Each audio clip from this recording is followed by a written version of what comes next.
Let's talk about overstimulation, dopamine, and how to recover control. First, what is dopamine? Dopamine is a neuromodulator that controls various brain circuits such as the reward system and the motor control. That's why it's responsible for making us chase what gives us pleasure. But that's not all. Dopamine also gives us motivation, energy, desire, excitement. Without dopamine, we do not pursue our dreams or fight for our causes. Dopamine gives us motivation and energy to make sacrifices and move on. From an evolutionary point of view, dopamine serves to help us go further, make us create and search for food, territory, partner, friends, create tools, houses, solutions. Without it, we wouldn't be what we are today. We wouldn't have developed and created the wheels, clothes, cars, technology, everything we have. We will not fight to conquer the person we love, to give our children better living conditions, to be better professionally, or to win that race. Successful people have good dopamine levels. But dopamine has a dark side. Dopamine can increase a dopamine hit whenever we see high sugary products, chocolates, irresistible processed food, have the desire to play a video game, when we smoke or drink coffee, go to the social media to check the likes or comments, when we see a super attractive person, whenever we think about sex or watch pornography. These things mess with the reward system. They give us instant gratification without much effort. They give us cheap dopamine spikes, leading to a decrease in dopamine baseline and addiction over time.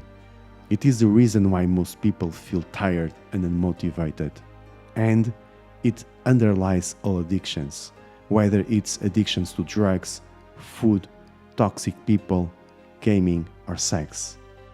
The industry is well aware and uses this knowledge to make us buy things we don't need or keep us addicted to food products that poison us but taste so good. Experts use neuroscience to create irresistible junk food, make us crave a tech gadget or play a video game. Social networks use algorithms designed to trigger the release of dopamine, and the like system gives us a dopamine hit like a chemical drug. Money is all that matters. When we go to supermarkets, when we surf in the internet, or often in workplaces or social groups, persuasive attitudes against our neurological reward system takes place.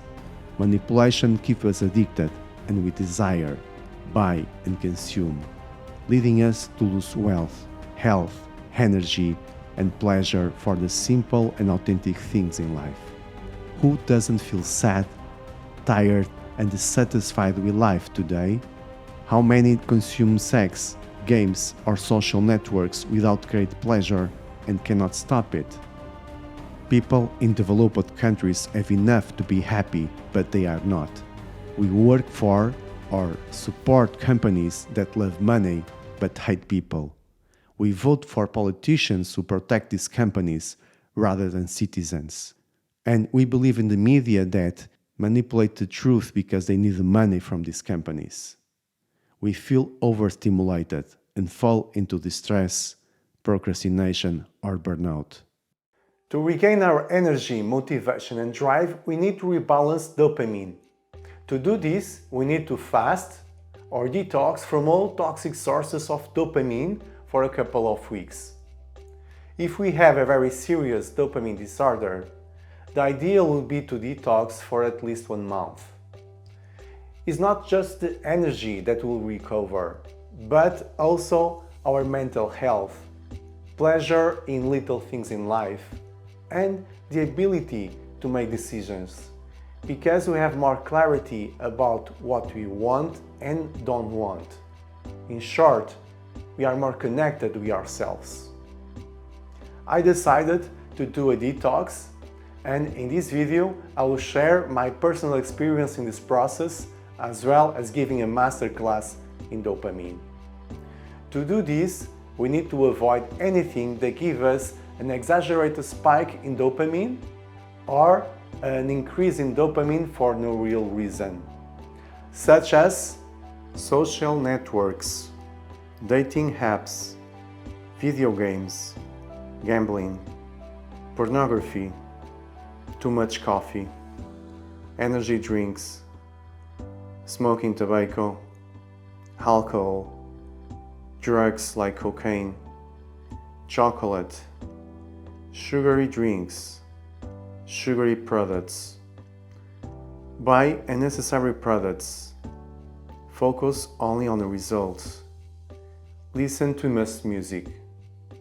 I also decided to do the St. James Way on a bicycle starting from my home.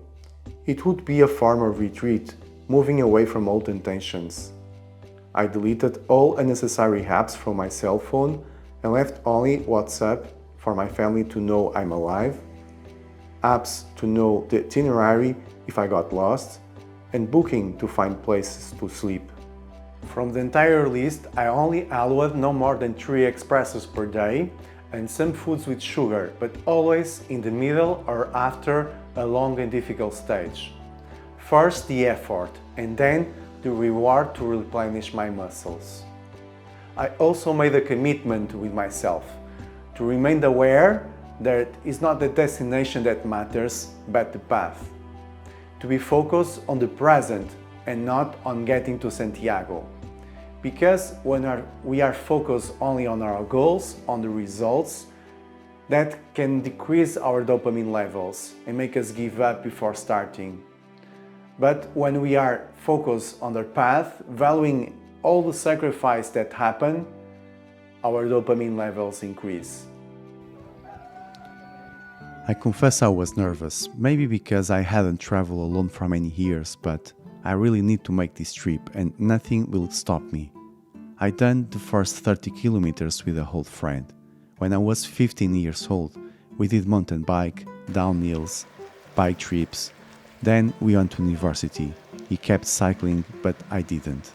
It's fantastic to be able to do these initial kilometers together. It's like reliving the old days. But from now on, I go alone. It's a lonely journey.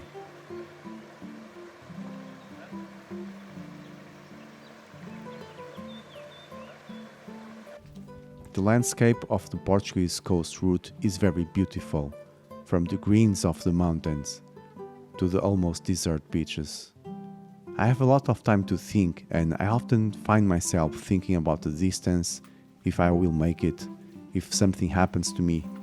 I realize my head is overloaded and polluted. Nothing of this makes sense. Of course, everything will be fine. I've done adventures much harder than this one in the past, and I have no obligation to do anything but enjoy the present and not focus on final destination. We live clearly with a mind in the future. We live trying to be better than others or trying to overcome our best that we forgot to really live, because to live is a verb that must be conjugated in the present and not in the future.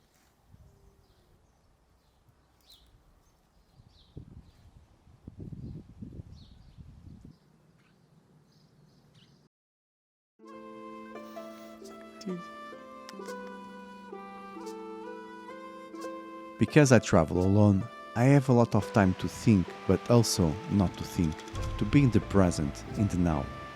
Thinking is the act of analyzing separate files, so it's pastime.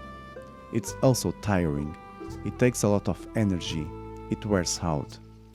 Of course, it's useful when I work or study, but always, all day. Doing meditation or mindfulness is being in the present, in the now. It's a state of full attention, but riding a bike can also be a state of mindfulness, paying attention to the path, the cloud, the birds, the boats, the flowers, tasting blackberries that grow on the edge of the trails, tasting the scents of the nature, enjoying the morning dew, observing the architecture of the village I cross, or listening to the musicians who play the bagpipes that I meet in the way.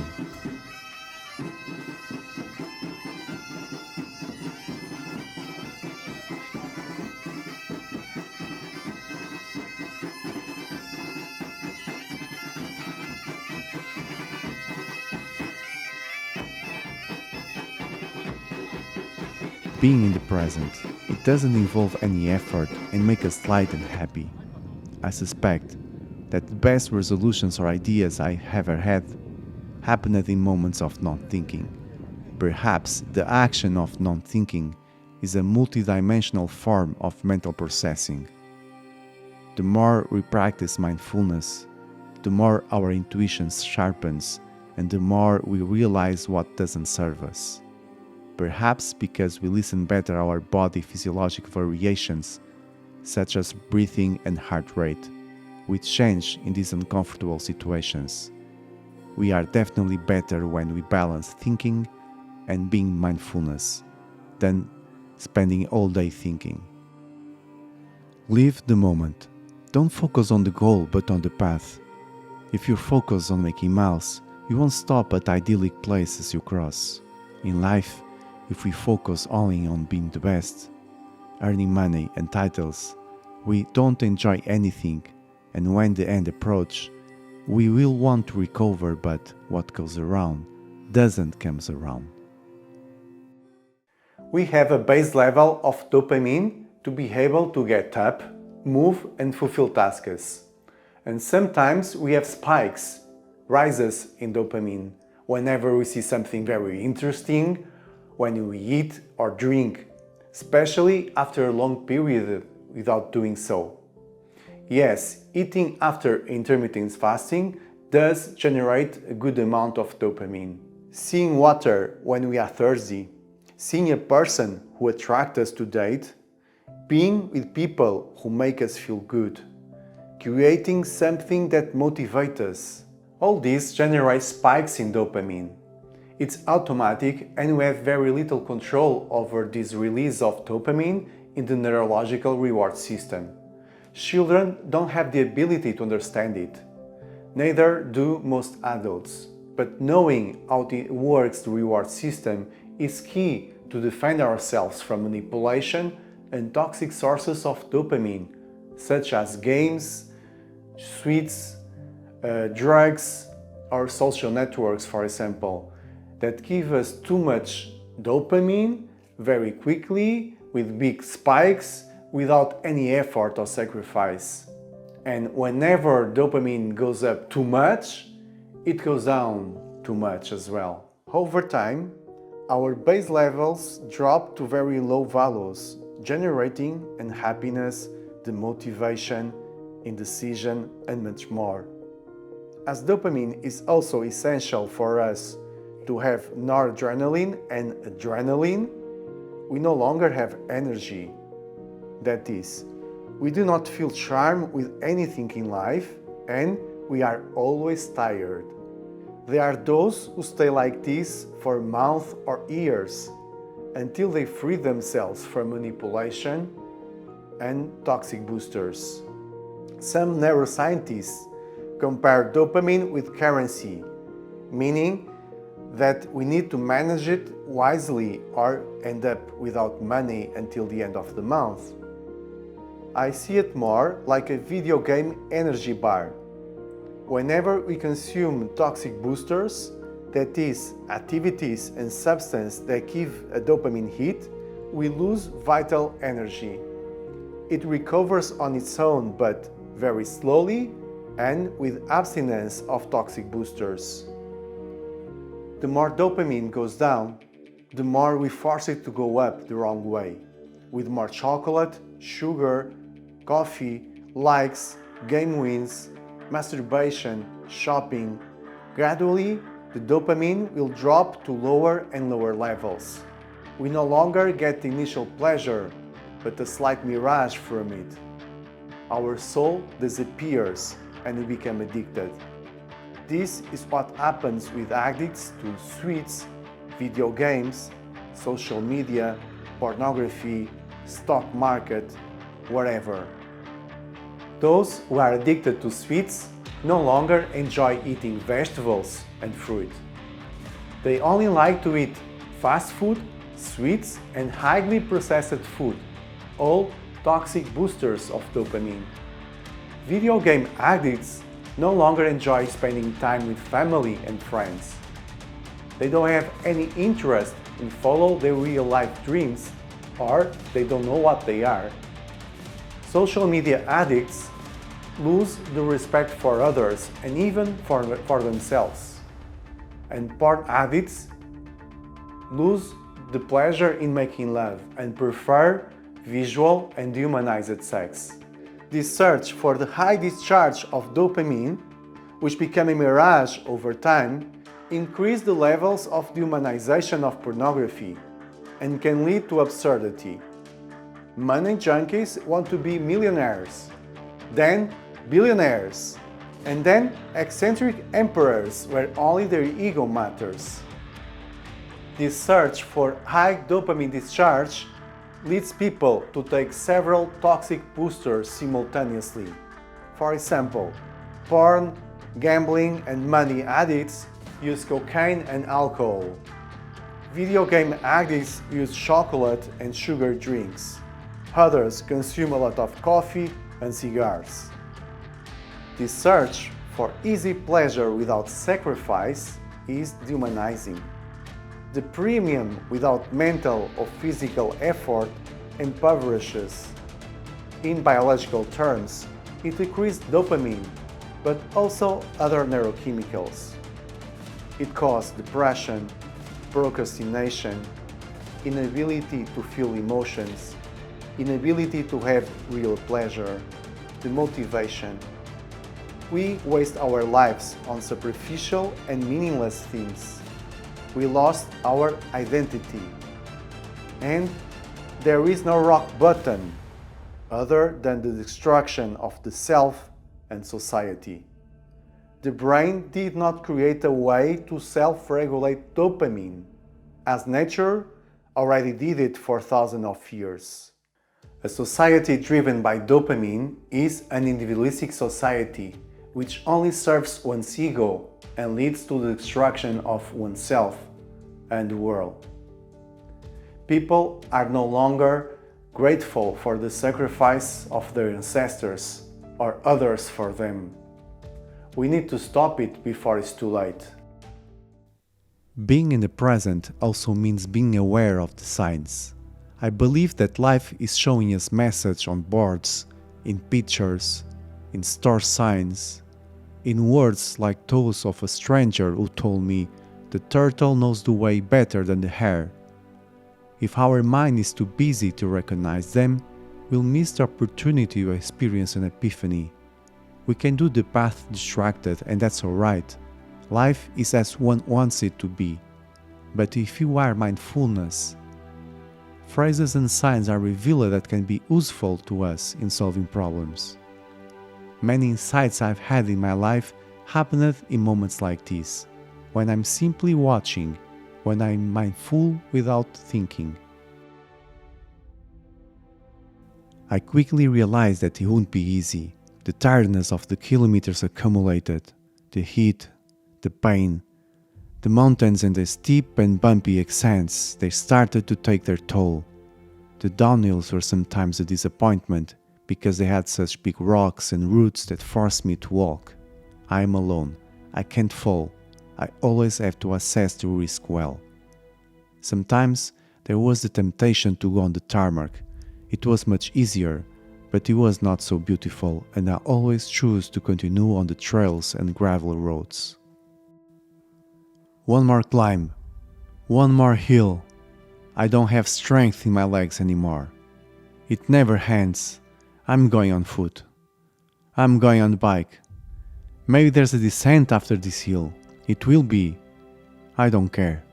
I don't want to know anymore. I go and I'll stop in the next cafe. And then I continue my way. The mind and body are in the metamorphosis of the way to Santiago. A new epiphanies arrive when going through the ordeal of the third day. The uphills don't last forever, nor the downhills. We say that what's good in life doesn't last forever, but in fact, this is a reductive thought. Both the ascents and descents, as well as the good and bad moments in life, are intermittent. Everything is intermittent. Don't despair if you are in a bad moment. Better time will come, and when they arrive, Enjoy as much as you can because they will end regardless of whether you do or not. When I arrived to my third day destination, I felt that we are much bigger than we imagine ourselves to be, that we are capable of going much further than our most optimistic prediction. Never give up. We have no idea what we are capable of. It's good to do a mental detox every now and then. It's a mental reset. It helps us to be aware of ourselves, the world, and knowing where we want to go. We can do a retreat. We can do a trip on foot or bicycle in contact with nature. We can leave our routine and go help others. We can simply go to a mountain or beach to relax or do sports. Whatever the option we take, the important thing is to cut with all toxic boosters of dopamine and return to our human roots, to contact with nature, our essence and people.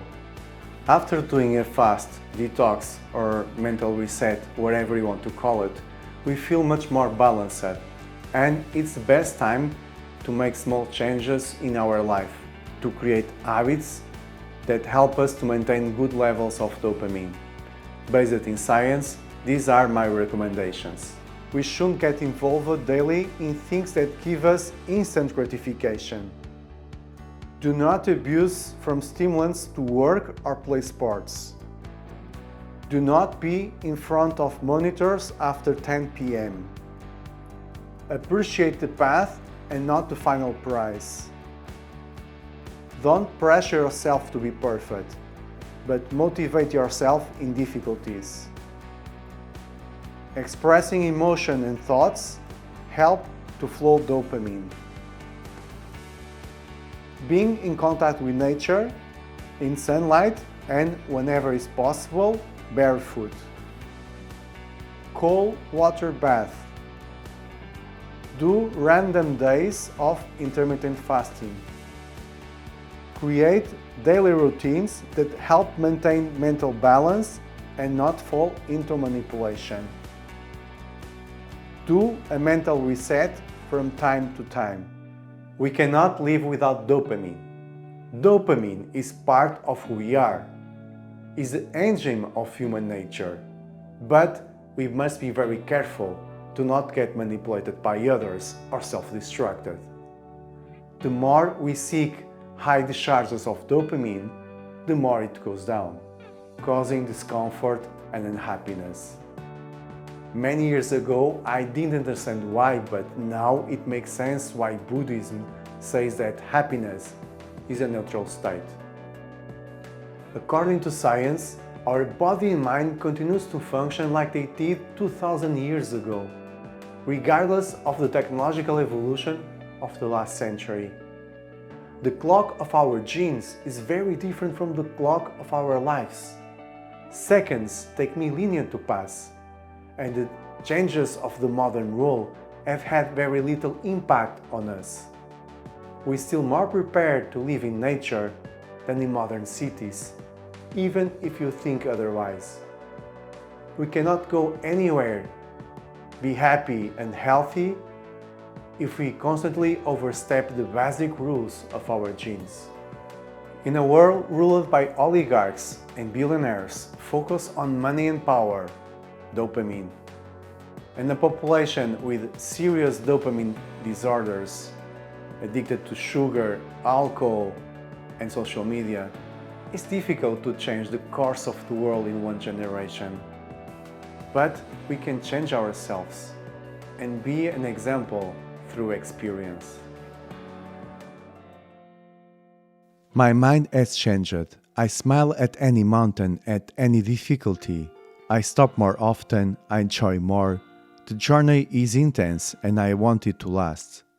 I greet all the pilgrims I came across and, despite being physically alone, I never feel like.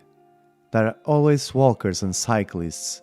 This creates a spirit of group among everyone, even if we don't know each other. There are thousands of people on their way to the same place.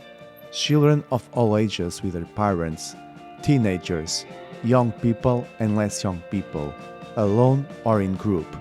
in silence, talking, singing, or listening to music. The way is a party and a purge. This is a spiritual route, not religious. Sometimes we see tributes to pilgrims in the middle of nowhere, and I stop to look. I get emotional. I think I'm under the spell of the way, or of the real things that matters in life, because the toxic boosters of dopamine are not very appealing to me at the moment. I feel indifferent to the manipulative and negative creatures that bother me before leaving home. I have no desire to go to the social media. I prefer a conversation with strangers, riding my bike, a good meal, a dip in the sea or the river, waking up early, feeling alive and in love with life.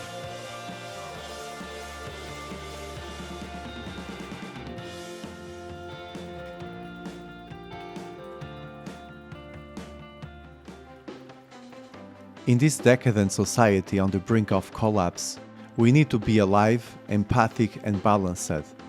As Homo sapiens, we are group animals and we can follow the group that self-destructs, or the one that takes care of. Each one is responsible for himself. I will not stop using social networks, but I will use it in a healthy way. I will use YouTube because, in my opinion, it does not have the algorithm, censorship and toxicity of social networks, at least for now. I will also visit more real people, surround myself only by those who loves me, read more books, try to meditate more, practice sports every day, do my morning routines to stay focused and productive, and detox like this one every year. And what about you? Have you ever done a mental detox? And have you done any of the Caminos to Santiago?